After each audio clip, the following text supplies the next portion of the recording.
The Silent Distance, Rachel Weisz, Daniel Craig and the Dark Side of Queer Apostrophe. Rachel Weisz never thought that a click on that behind-the-scenes clip would turn her world upside down.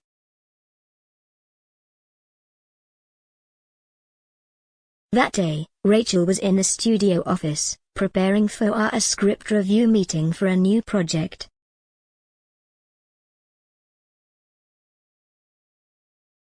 Feeling tired from her busy schedule, she just wanted to turn on her computer and relax with a few minutes of entertainment news.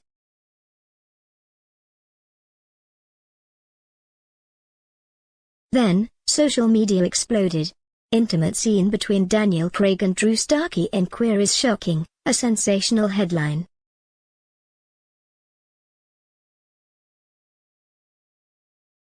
Rachel, somewhat curious, opened the video. And so her private world, that of Daniel's loving wife, was invaded in an instant.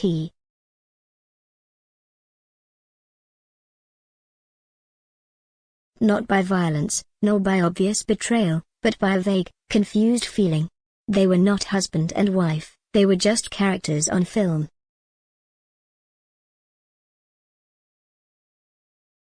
But every glance, every intimate gesture, in the language of art, of Daniel with another male actor made Rachel so confused that she couldn't breathe.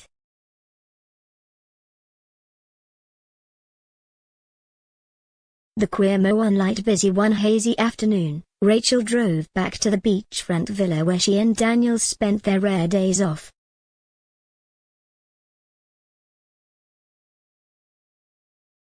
It was unusually quiet, no radio, no crew, just the gentle sound of waves lapping against the glass windows.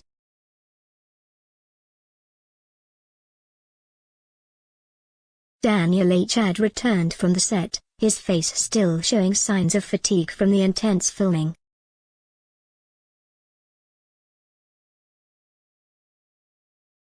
He gave Rachel a fake smile when she walked in, trying to keep things casual.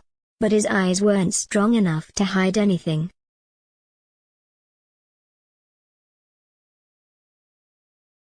Rachel ignored the hello, walked straight into her office, and slammed the door behind her.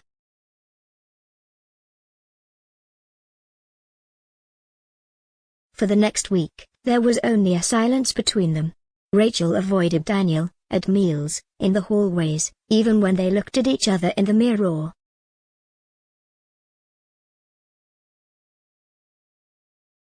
She chose not to ask, not to judge, but she couldn't act normally either. Daniel tried to ask, to talk, to look at Rachel with eyes full of reproach and worry, but she just smiled awkwardly, then turned away.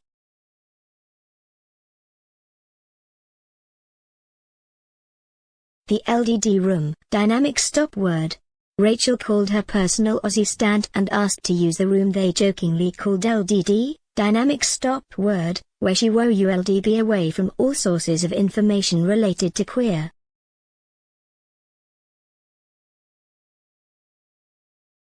No phone, no screen, just a few old books and a cup of jasmine tea, something to calm her in the midst of the storm.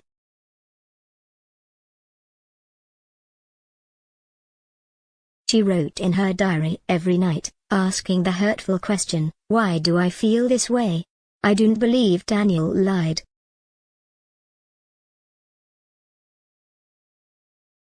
But why does that scene make me so confused?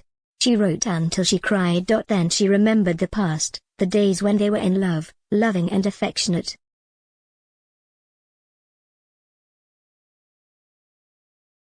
When Daniel proposed with a proud smile, when their lips met under the sunrise on the island of Mykonos.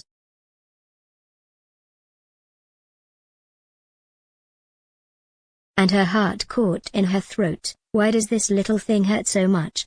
Healing dialogue.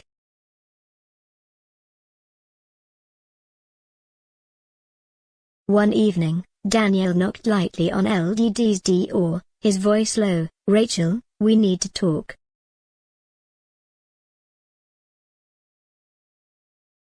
She silently opened the door, welcoming him with wet eyes. Daniel walked in, fumbling like a lost person.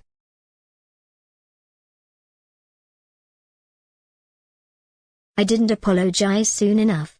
I just want you to understand that it was an act, completely an act.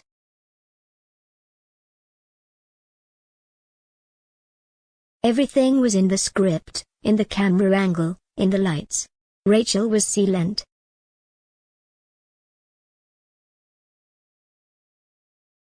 You acted, but I don't know if I was crying easily or doubting. Daniel held her hand tightly.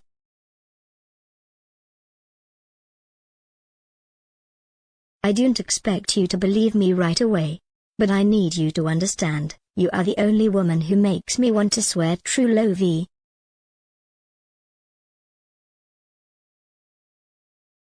Rachel nodded, tears welling up. You know, I've never been jealous. I'm proud that Daniel Craig stepped out of his comfort zone.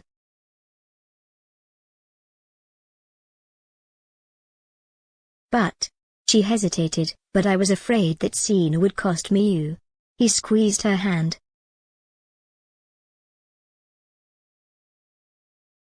I won ''T let that happen. The beginning of harmony. Later that night, The2 began a long, deep conversation.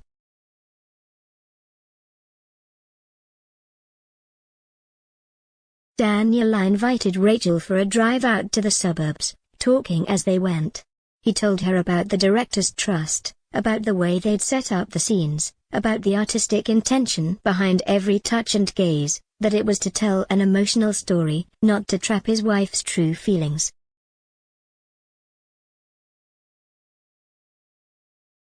Rachel didn't let it go easily. But she listened. Then she showed Daniel the messages from fans, hundreds of letters of support, telling how they felt represented, shared.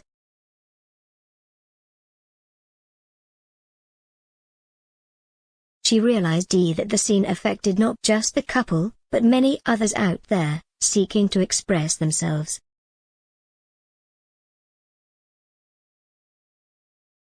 Gradually, the silence was replaced by open conversations, spontaneous kisses at the dinner table, and long hugs on misty mornings.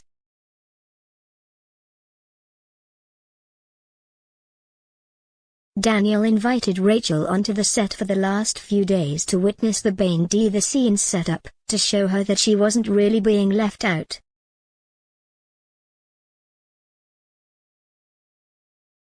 When Rachel Weisz arrived at the Provence set of Queer, it looked nothing like the scandalous images in the press.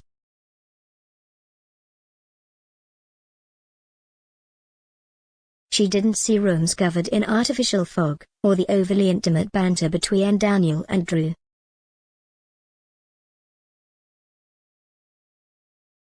Instead, there was a rigidly professional atmosphere. The director was nervous about the delayed shoot, assistants were running around with clipboards, and Daniel was sitting quietly in a corner, rereading the script, scribbling notes in red pencil.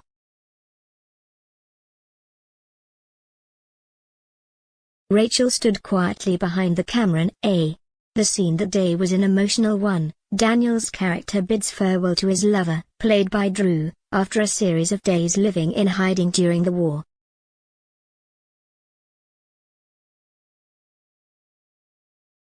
It wasn't a bed scene, it wasn't a passionate kiss, but a final look. A touch of the hand. And a whisper, "If there's an afterlife, I'll find you."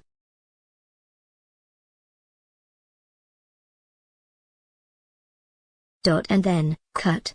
The director looked up, nodded. Drew stepped out of the scene, removing the microphone behind her back, and Daniel walked slowly to the corner of the field, not looking at anyone.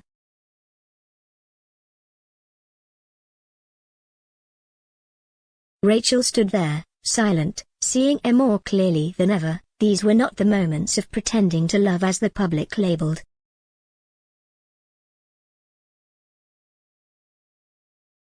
This was a profession, a total devotion, sometimes even hurt and sacrifice. That night, she said to Daniel as they stood on the balcony together, "I see you."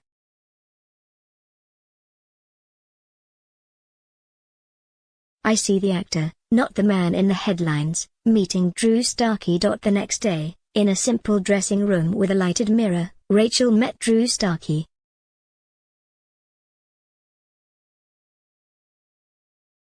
The boy was almost 25 years younger than Daniel, looking a little awkward when standing in front of Rachel, an Oscar winner, and also the wife of his co-star.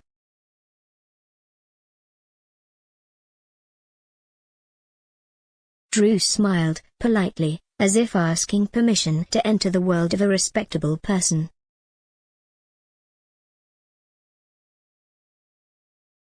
Weisz, Drew said, I don't know if you're mad about the scenes. Rachel shook her head, gently.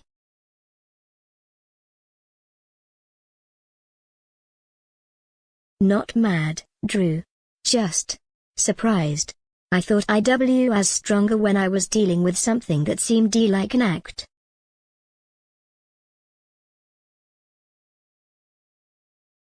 Drew said honestly, Daniel told me once that on-screen love shouldn't hurt real people.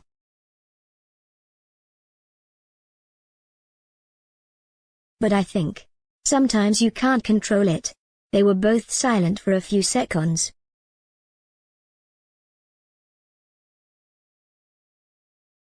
Then Rachel smiled.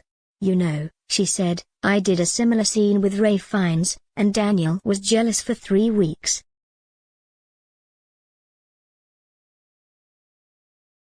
They both laughed, the first time the tension had broken. Raquel stood up and put her hand on Drew's shoulder.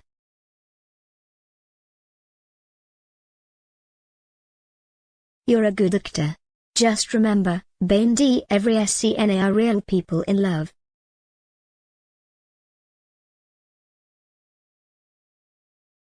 Finding trust after their trip to the set, Rachel and Daniel decided to spend a week in the Loire Valley.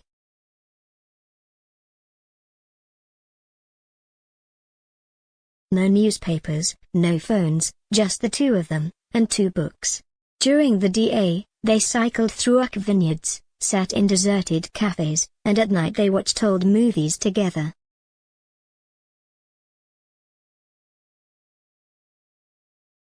Daniel played a scene from The Constant Gardener, Rachel lying next to him, her head on his shoulder.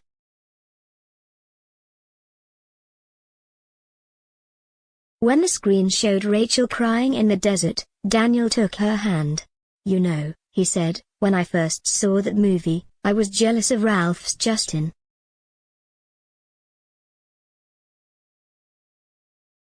Because I could never hurt you that way. Rachel narrowed her eyes. And now you understand that there's an art to hurting each other?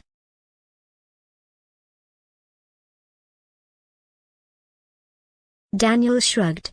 Maybe it's part of growing up. For the first time in weeks, they kissed, not out of duty, not out of comfort, but because they wanted to.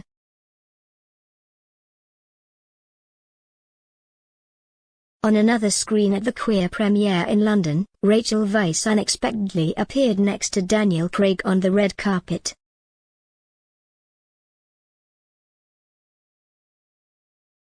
The press was abuzz. Rachel forgives? Bond's wife supports queer? But no one expected her to step up to the podium to speak after the film ended.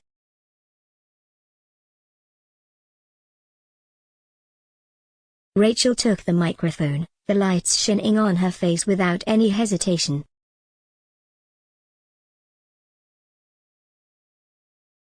I am an actress. I am a wife. And it broke my heart to see my husband being intimate with someone else on screen.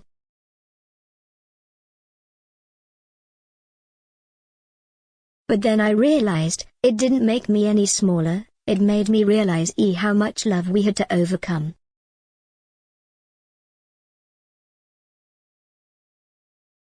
Applause rang out throughout the auditorium. Daniel looked at her, his eyes red.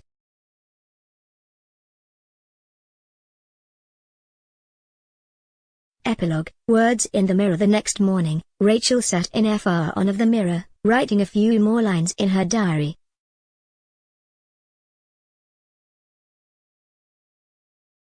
I'm not afraid that art will hurt me anymore. I'm just afraid that one day my heart will close, not allowing myself to understand other people's feelings.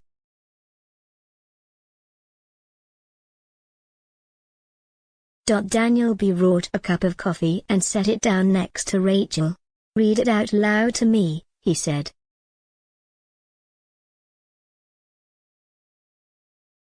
She shook her head, smiled, and closed the notebook. "No. This part. I'll keep it to myself."